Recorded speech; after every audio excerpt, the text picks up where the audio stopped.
Okay, welcome everyone from wherever you're logging in from to this webinar on compressed air system design.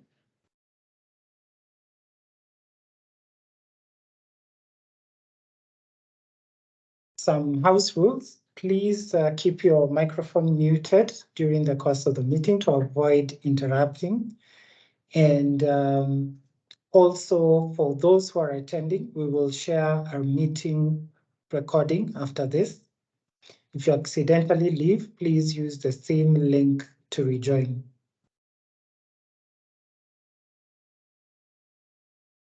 So just a brief introduction about myself. My name is Matthew Mwenga. I'm the Managing Director of REN Engineering Solution. I'm a registered professional engineer in Kenya and also a chartered engineer of the UK. I have 14 years of experience in compressed air and petroleum industries. A brief introduction on who we are. REN Engineering Solutions helps manufacturers reduce their production costs related to compressed air. We increase manufacturers' productivity while improving their reliability. We do this through our 4-step process. So we always start with an energy audit where we are able to do data logging at the in the compressed air system, where we'll get data. And then we do optimization, which involves analysis of this data to identify areas where energy is being lost and quantify how much energy is being lost. We then go further to do design and implementation for energy efficiency projects. And lastly, we do verification and sustaining of savings through systems such as monitoring systems and other systems related to that. A brief introduction of our company. We started operations in 2017.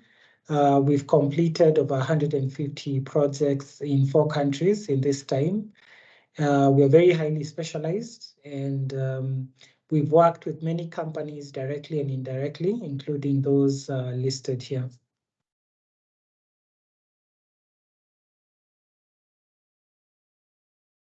Our key services include design and installation of compressed air systems, energy and quality audits, training, maintenance, and we also provide financing for energy efficiency projects through an energy services company. We provide product distributorships for different global brands, including Omega Air, VP Instruments that provides flow meters, Atlas Copco, Exair, among others. So before we begin with today's agenda, I just want to check in with all of you with regard to if I'm audible and everything is clear. Please type on the chat.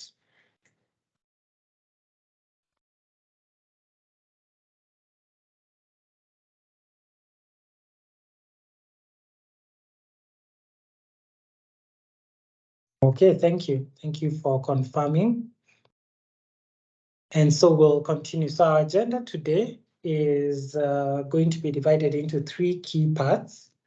The first part is we'll look at the supply side. This is where compressed air is produced.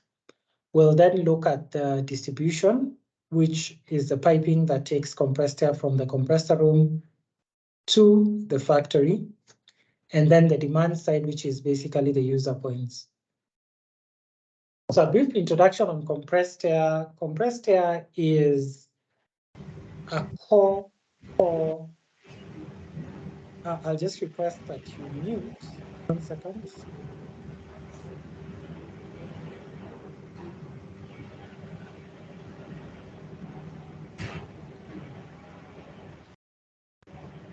Kindly mute as you join the meeting.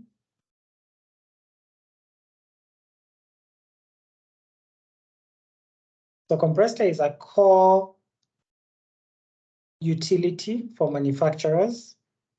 And some of the key applications where compressed air is used include power applications, where it's used to lift and place things. It's also used for process applications, such as brewing and ice cream making as an ingredient, but you can also use it as one of the key uses is for control, where it's used to automate processes. Another key thing is that about 90% of all factories use compressed air. Compressed air is very expensive. As the adage goes, air is free, but compressed air is very expensive.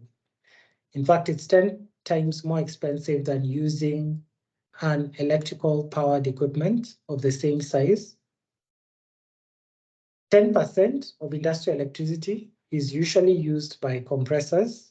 This is something we verified through energy audits. And looking at the lifetime cost of owning a compressor, about 75% of the lifetime cost is actually energy. So that's a very big incentive to look at your energy cost and also to look at getting more efficient equipment. Because in the long run, the cost of the equipment pales in comparison to the cost of energy related to your compressor. Another key thing is about 30% of this energy is wasted through leaks and other waste. So looking at today's presentation on how we can improve efficiency through better design, on the supply side, where the compressors are, we'll be looking at ways in which we can produce air more efficiently, right? On the distribution side, which is the pipework that takes air from the compressors to the plant, we'll be looking at how to supply this compressed air to the user points at the lowest possible pressure drop. The reason for this is that pressure drop costs you money. The higher the pressure that you have to put at your compressors, the more energy you'll pay for. And lastly, the demand side. How can we use less compressed air at a lower pressure without affecting production?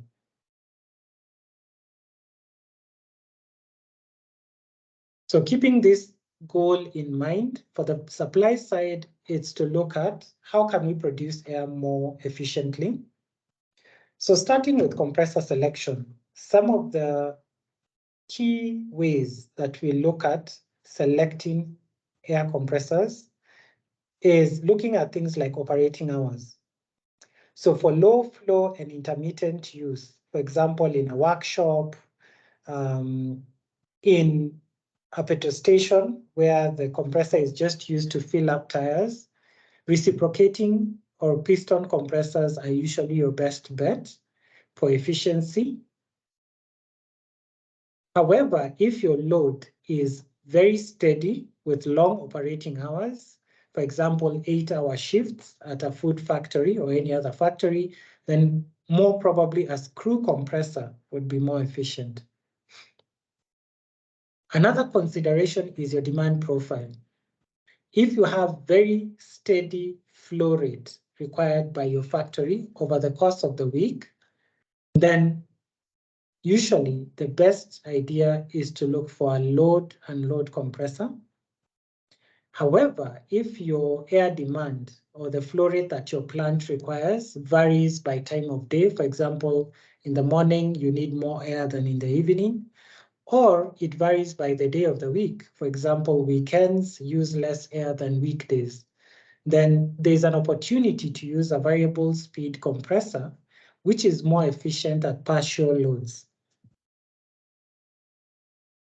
So in summary, for low flow, high pressures applications, reciprocating compressors are your best bet.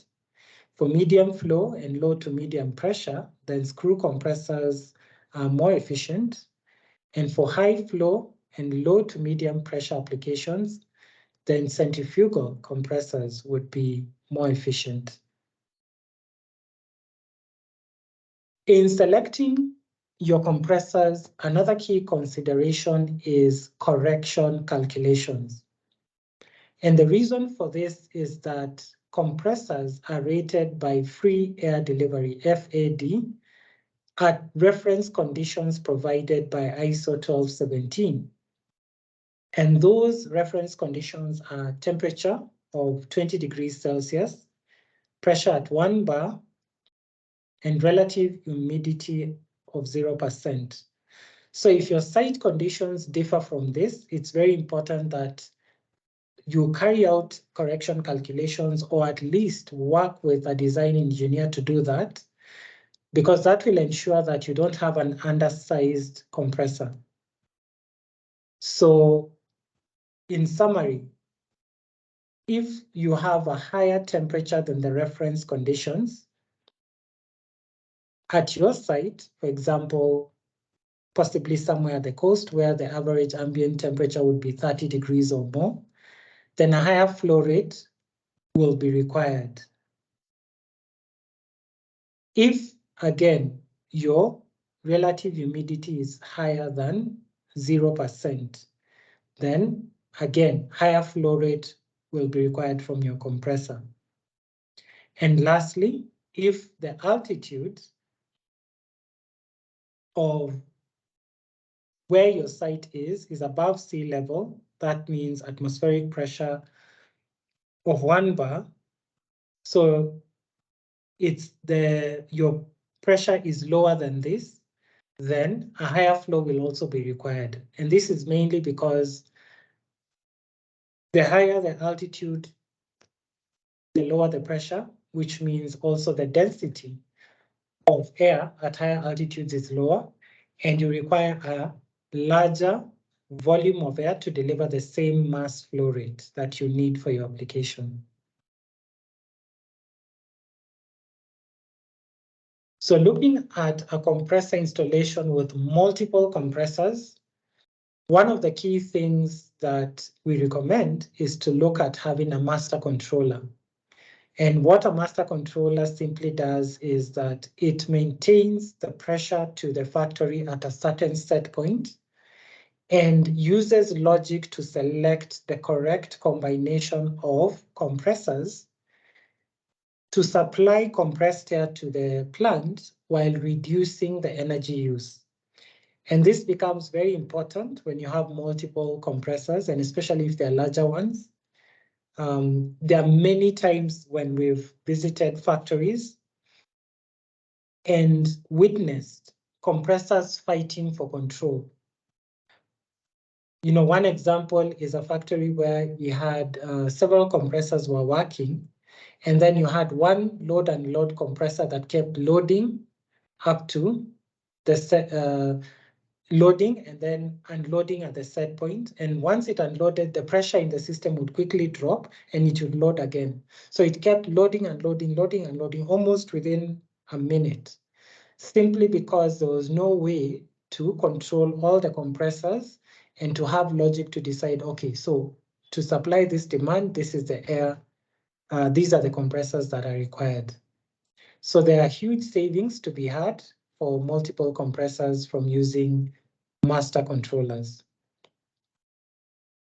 Another consideration while doing the design of your compressor room is to look for opportunities for heat recovery. Generally, the opportunities are best in places where there is a use for hot water.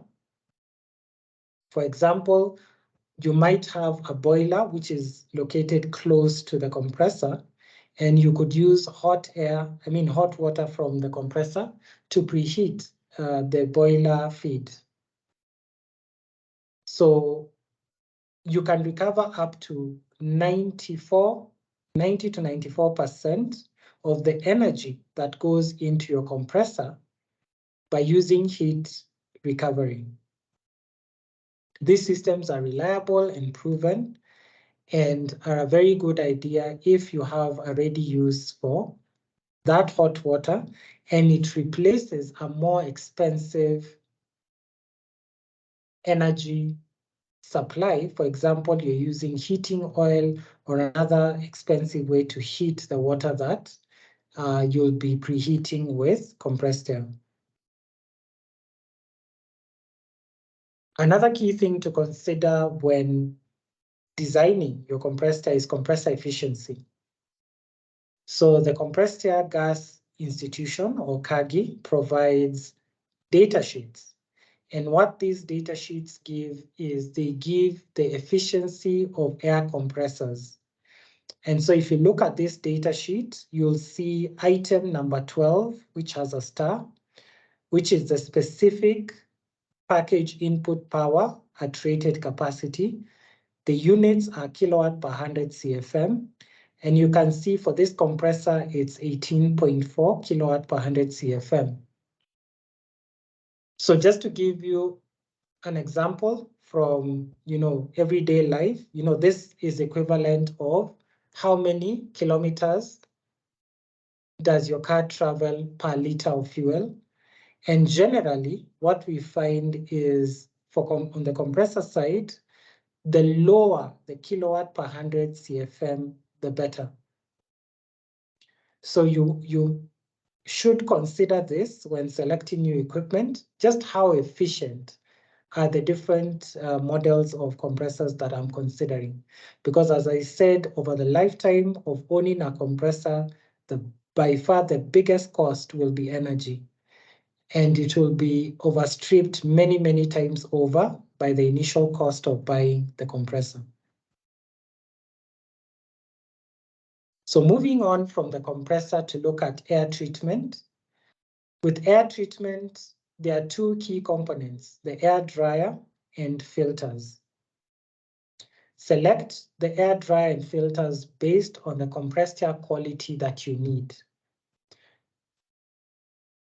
Size the dryer and filter based on how much air they will be required to treat. So when looking at compressed air quality, we have ISO 8573-1, which defines contaminants and purity classes. So some of the key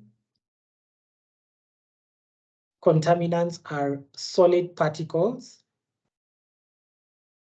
The second key contaminant is water, and the third is oil. So based on how much of these contaminants are available in your compressed air, this defines the compressed air quality. So for example, you can see the classes on the left from class 0 to class 9. So some of the ways to ensure the quality that you need. For particles, you can use filters to remove particles up to the quality that you need based on your application. For example, a food application where air comes directly into contact with food will require more pure air than, for example, a workshop, which just needs air for air tools. For water, you have dryers. So you have different types of dryers, including desiccant dryers, refrigerant dryers, that will give you different dew points, which define how dry the air is. And then for oil, you can also use filters. And in addition to this, you can use an oil-free compressor that eliminates any compressed air during the compression cycle.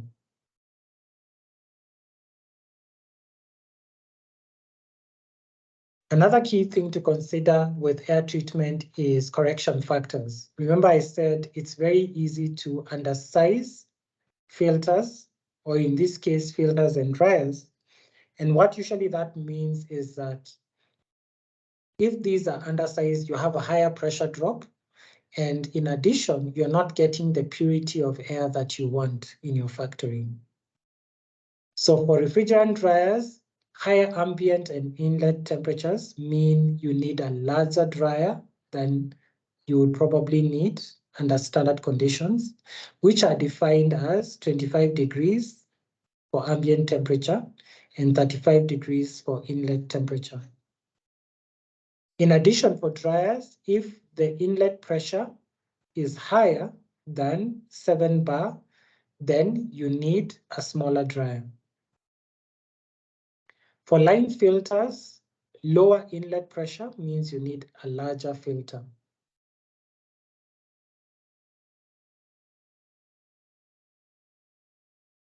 So always remember that treating your air to higher quality costs more. So this table gives an idea of the additional percentage of basic cost of compressed air that you need to consider when using different types of dryers. So for example, a refrigerant dryer will add about 5% extra cost to the cost of compressed air. And the drier the air, the higher the energy costs related to it. So pay attention to this. Know that you'll definitely spend more for higher quality. But this, of course, sometimes is necessary depending on the application. On the supply side, next we'll look at the storage and accessories.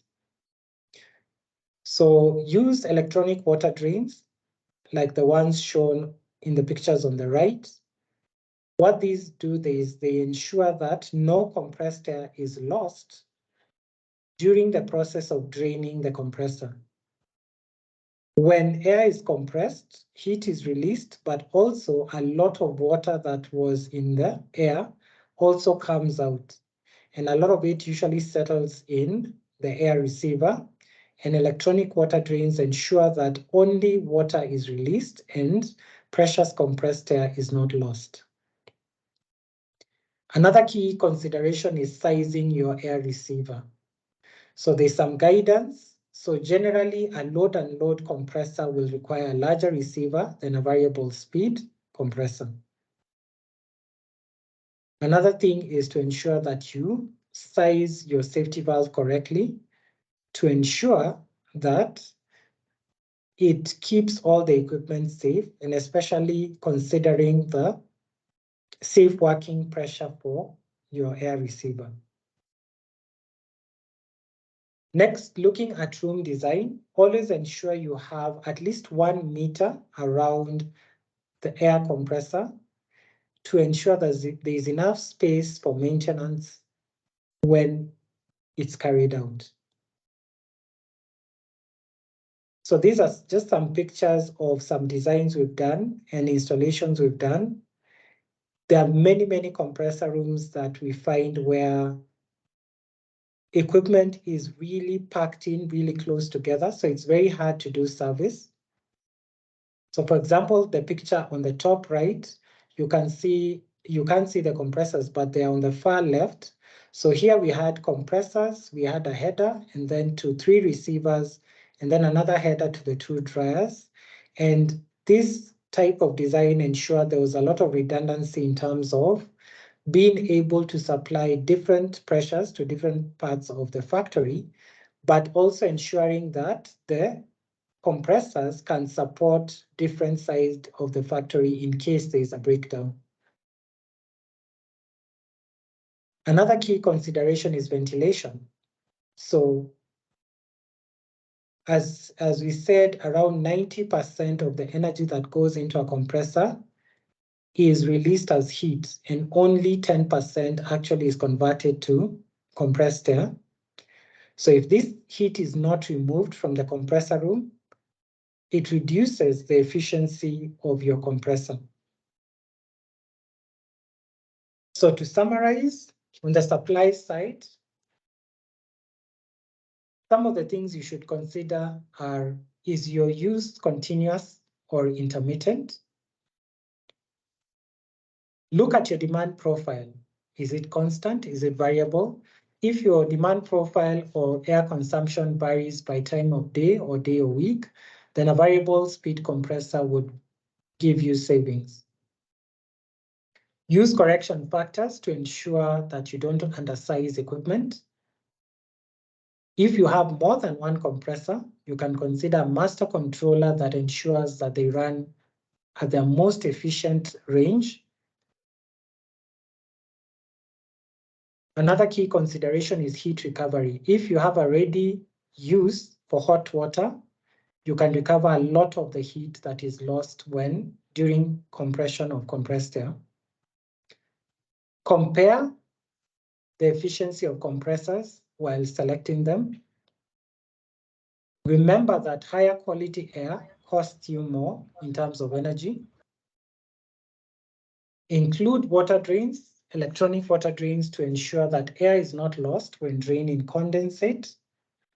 And also ensure that your air receivers are well sized to reduce energy costs. And lastly, a cool compressor room will increase your compressor efficiency. So that summarizes the supply side, where we'll be looking at your design should in all ways try to ensure that you produce air in the most efficient way. So next we look at compressed air distribution design. So as we said, the distribution is the piping that takes compressed air from your compressor room to the user points. And here the key focus is to get your air from the compressor room to the user point with the minimum amount of pressure drop. So the purpose of the distribution system is to transport compressed air from the compressors to the use point in sufficient quantity, quality, and pressure. It consists of the main lines, branch lines, valves, and air hoses. So when looking at sizing, one of the common mistakes that we see is sizing compressor piping so that it's the same diameter as the connection on the compressor outlet.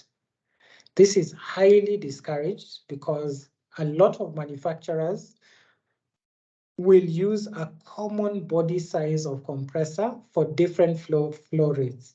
For example, you could have machines between 15 and 26 kilowatts, all with the same body size and the same outlet size. However, what you'll find is that outlet, if you look at the largest compressor within that range, that piping is too small. So when doing compressed air piping sizing, the key thing is air velocity. And usually what we try to do is to ensure that the air velocity is between 20 and 30 feet per second. Excessive velocity causes very, very high pressure drop. This chart is available from a freely downloadable guidebook called that I'll share the link after this. So this information is available to you for reference. So the sizing best practice, compressor room and interconnecting piping.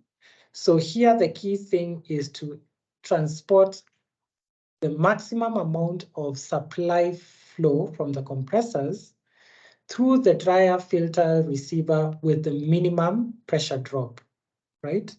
As you know, as the air goes into the dryer and into the filters, you will have some pressure drop. This is unavoidable, but the idea is to minimize this as much as possible. Note that the compressor room piping is sized according to the size of the compressors. Next, we look at the main header. So the main header or headers, because there could be several of them, if your factory has different sections. Here, the objective is to transport compressed air at minimum pressure drop, and the headers are usually sized based on the demand. And for clarity, the way I look at it, just so that it's clear in your mind, what divides the supply and the demand side is the air receiver. because the compressors will normally supply the receiver, and then the receiver is the one that is subject to air demand from the plant. So from the receiver, you could have 2 or 3 pipes going to different parts of the factory, and these will be sized based on the air demand. How much air consumption does the equipment in your factory actually use? Excuse me. And the drops and feeder lines. So for the drops and feeder lines here, the key thing to consider is delivering how the air that each point of use uses at the lowest pressure drop. Critically, this is where we find a lot of problems. In many factories we visited, we found very, very long tubing, rather than having the pipe drop coming as close as possible to the user point. A decision is made to have PU tubing for maybe 20, 30 meters. And the problem is that because of the small size of that tubing, there is very high pressure drop. So your user point doesn't get the pressure it needs. And so as always, what happens is somebody will go back to the compressor room to increase the pressure so that we ensure that the users have the pressure that they need. But the end result of all that is, of course, that you use more energy. So this chart also gives you an idea of proper pipe sizing. And so for an 80 CFM compressor, this would be, for example, a 15 kilowatt air compressor. This in yellow is cubic feet per minute. Then the numbers on this chart represent flow speed. And so if you cut across from the 80 CFM, you find that the minimum pipe size for 80 CFM compressor is 1 inch. So you go across, make sure that you don't go into any of the orange parts of this chart. And as you go up, you'll find that a 1 inch pipe is the minimum size that you would need to ensure that you don't have unnecessary pressure drop. So when designing pipes, always remember that there will be pressure drop from the compressor with the dryers and filters and another pressure drop in the distribution system.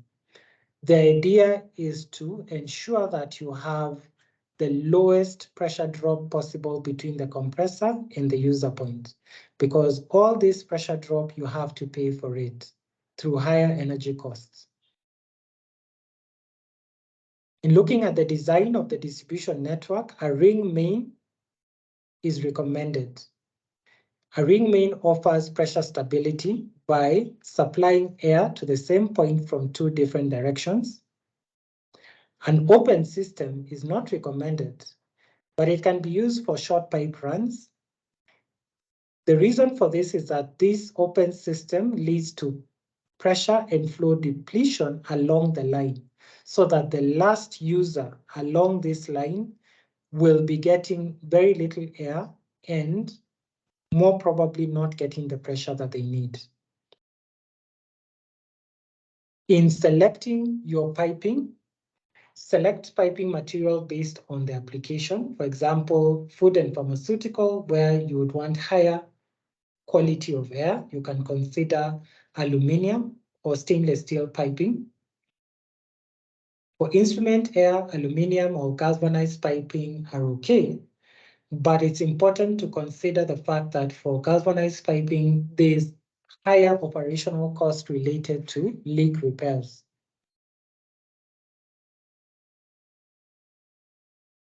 There's also a free calculations tool provided by Atlas Copco, and the link is there, that you can use to check on your pipe sizing design. So in summary, for the distribution size your compressor piping, sizing your compressor piping so that it's the same diameter as the connection on the compressor outlet is not recommended.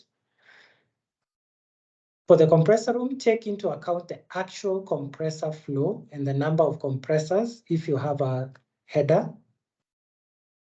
For the main header that is supplying different parts of your factory, consider the air consumption, right? How much air do your machines actually consume? Size pipes to avoid high air speeds, which create large pressure drops. There are many places we visited where you have, quite large flow, but a very small pipe, for example, a half-inch pipe traveling maybe 50 or 100 meters with very, very large pressure drop. Select piping material that eliminate leaks, for example, aluminum or stainless steel. This will ensure that you reduce your overall maintenance costs. So in summary, for the distribution side, is that we'll be looking at getting your air from your compressors to your user point at the minimum pressure drop possible. So in the last part of our presentation, we'll look at the demand side, and the demand side is your user points.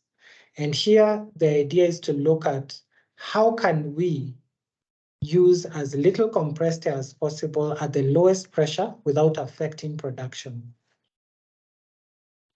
If we look at how compressed air is used in most factories, only about 50 to 70% is actually used for production.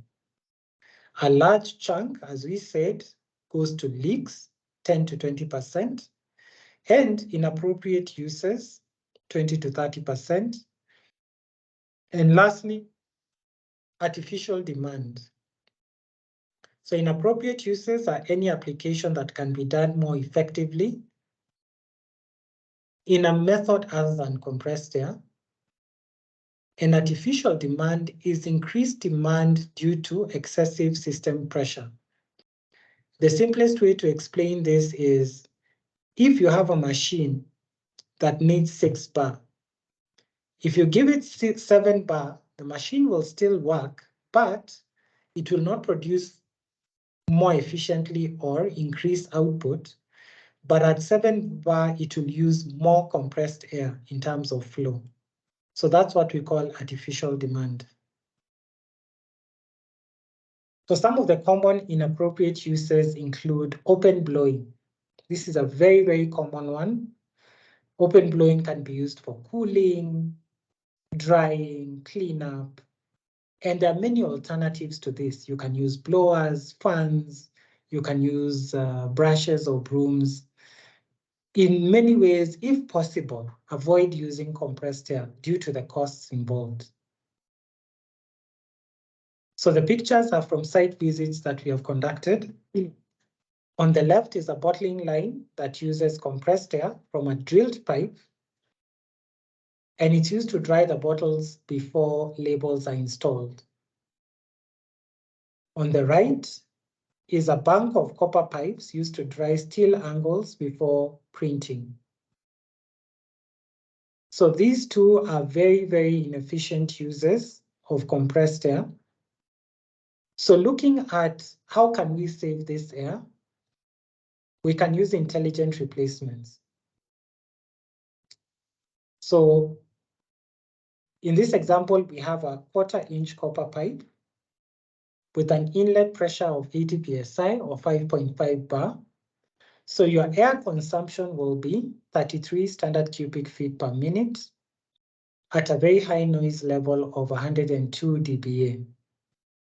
Note that these flow rates are things that we can measure using a flow meter, and they're not theoretical.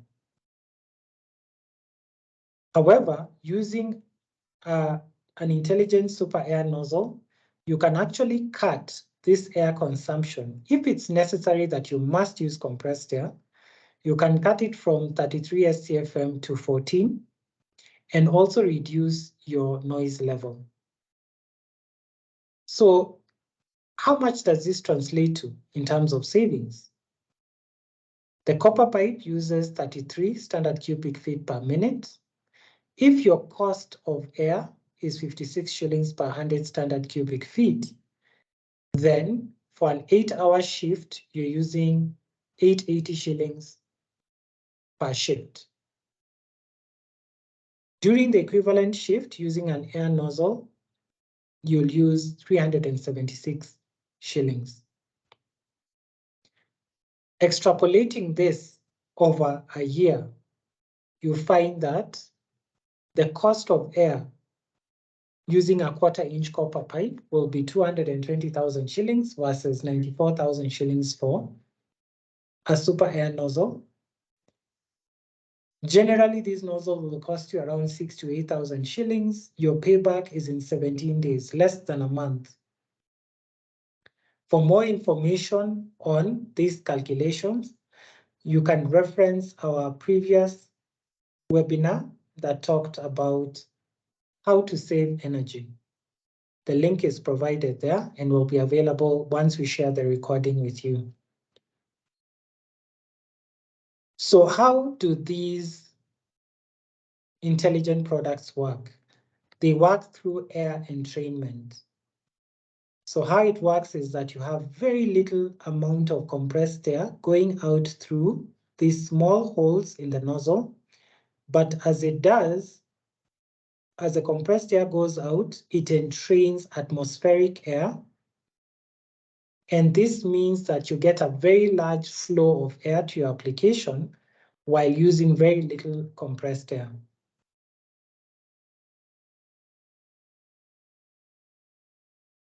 Leaks. So on the demand side, one of the biggest issues we always face is leaks. Something to realize about leaks is a 1.6 millimeter leak at 8.3 bar, the flow rate will be 3.6 liters. At 5.5 bar, the flow rate drops to 2.5 liters per second. That means the leak consumes 42% more air at 8.3 bar than at 5.5 bar. Higher pressure equals higher flow and vice versa. So looking at the true cost of leaks, leaks result in low pressure at the user point. And almost always the solution is go back to the compressor room and jack up the pressure. This has two effects. One is that higher pressure being generated by the compressor means that more energy is used. And there's a rule of thumb for that. Generally, you will have, for every 1 bar, 7% more energy is needed. And as a result of this high pressure, you will also have higher air use at each of the user points, what we call artificial demand. Leaks also lead to reduced productivity. It can lead to pressure fluctuations that cause machine rejects and other losses along the line. It also increases your service costs because the compressors will be running. And there are many instances where we've found a compressor running over the weekend or even overnight to supply leaks. So how do we counter this? Use a leak audit and prevention program where you can tag leaks and then repair them. So prioritize leak repair. And once you repair the leaks, adjust your controls. Because what usually happens is once the leaks are repaired, then the air flow and demand required is less. And almost always you can reduce your pressure so that you get the benefits of the leak repair. Unregulated end users are also another big area where losses occur on the demand side. These are user points that don't have a regulator, so they're using air at full system pressure. And as we said, if they don't need full system pressure, they will just use more air while not being more productive. So high pressure can also increase equipment wear, resulting in higher maintenance costs. So one way to deal with unregulated end uses is using a pressure flow controller.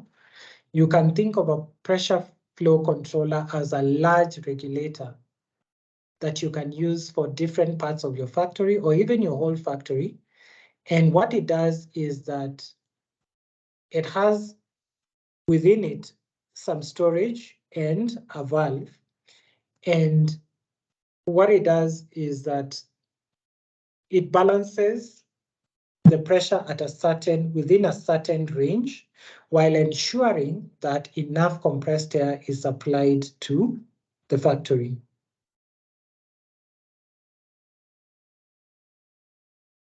Another way to ensure that you save on the demand side is permanent monitoring. One of the key benefits of monitoring is that it allows you to keep your savings. It also allows you to understand changes in air demand.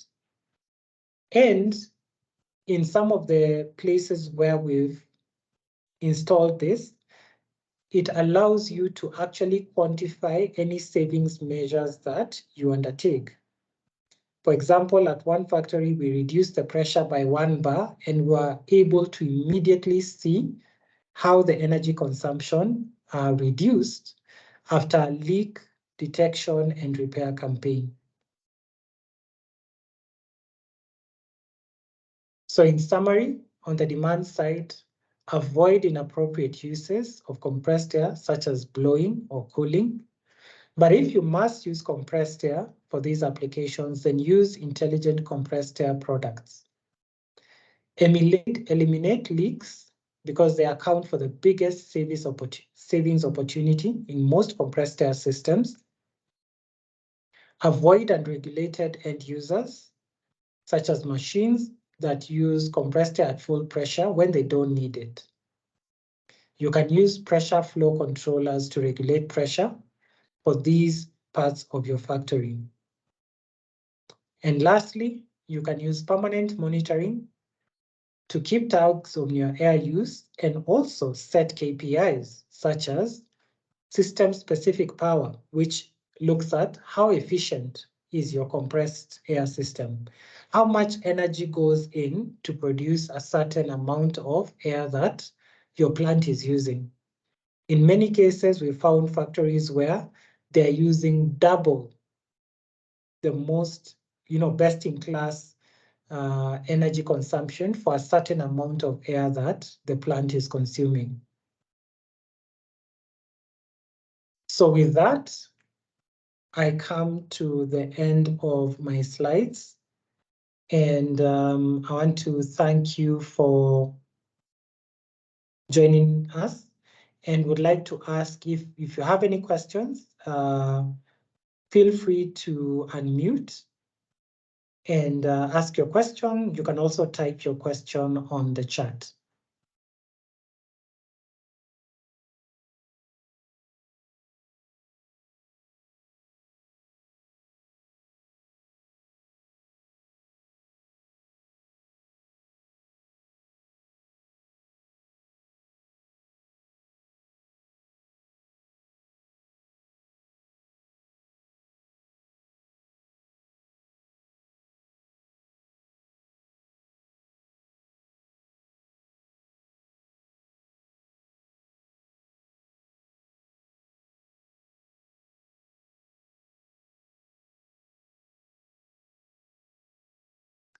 Thank you for your comment, Patrick. Do we have any questions?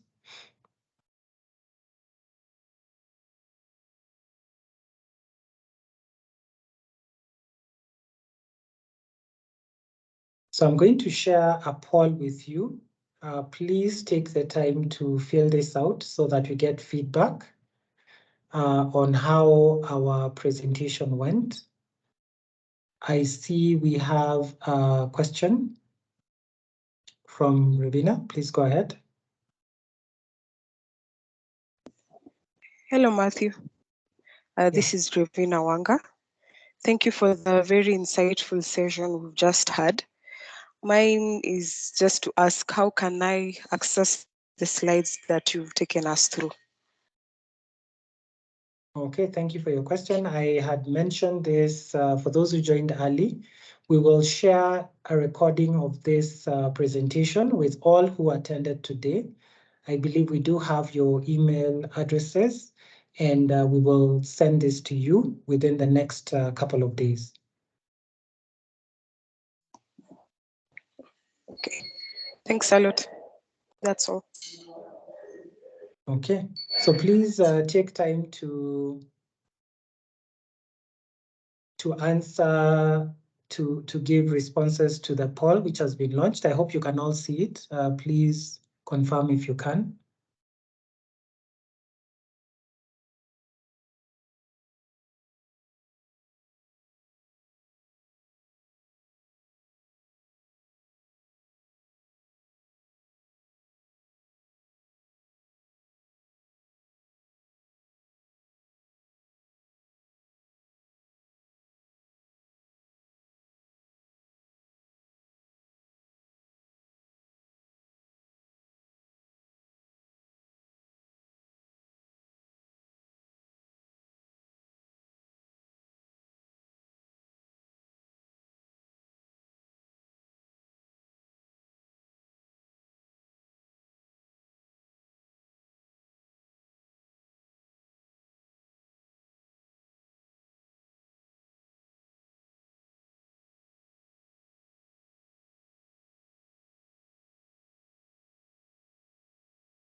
Yeah, as I mentioned, please give us your feedback via the poll that I've launched.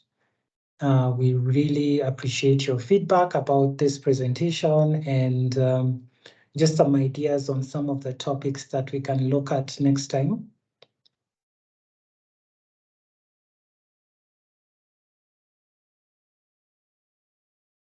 Yeah, so in summary, I think today the idea was to look at, the savings potential across the whole compressed air line. We didn't go into too much detail, but I believe in future, based on your feedback and your interest, we'll be happy to go into different areas and how you can actually make larger savings.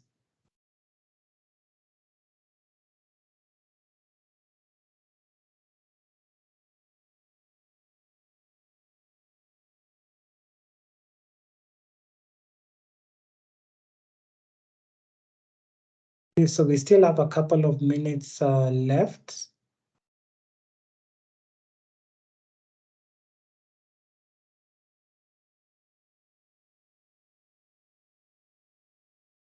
In case you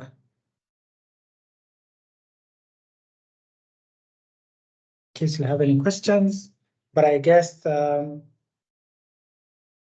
yeah, thank you for being for attending. Thanks for your comments, Eric and Alex. And yeah, so we'll look forward to having bi-monthly webinars on different topics. And hopefully we will have you join us and you can invite your colleagues. And with that, I will stop the recording.